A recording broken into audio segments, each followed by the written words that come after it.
পল্লবীর বিয়েতে এরকম কাজ করতে তোমার খারাপ লাগছে না? আমি বাবাকে খুব ভালোবাসি, এতটাই ভালোবাসি যে আমি যখন লন্ডনে মাস্টার্স করছি আমি বাবাকে এত ফোন করতাম, কেউ গার্লফ্রেন্ড করতো না।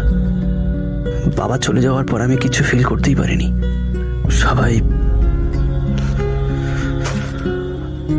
বাবা চলে যাওয়ার সময় সবাই খুব কেঁদেছিল, কিন্তু আমি কাঁদিনি। আমার চোখ দিয়ে এক ফোঁটা জল পড়েনি। সবাই বলে চোখের জলই প্রমাণ করে যে আমরা কাউকে কতটা ভালোবাসি। আর আমি যদি সারা জীবন ধরেও কাঁদি তবুও ওনার প্রতি আমার ভালোবাসা বোঝাতে পারবো না।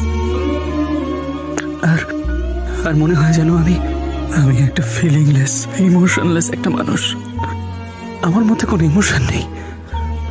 আমি বাবাকে এতটাই ভালোবাসতাম যে আমার মনেই হয় না যে আমায় ছেড়ে কোথাও চলে গেছেন।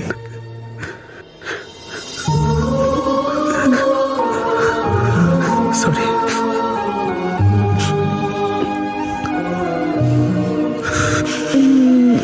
উনি হয়তো আর সবার মধ্যে নেই, তাই সবাই কান্নাকাটি করে, কিন্তু তোমার সাথে তো সব সময় আছেন, তাই কান্নাকাটির কোনো দরকার নেই। Thank you. ছেলেরা কাঁদলে একদম একদম ভালো লাগে।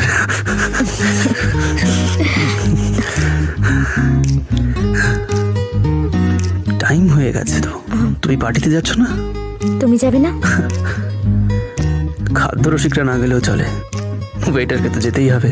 আমি নিশ্চয়ই যাবো। See you there.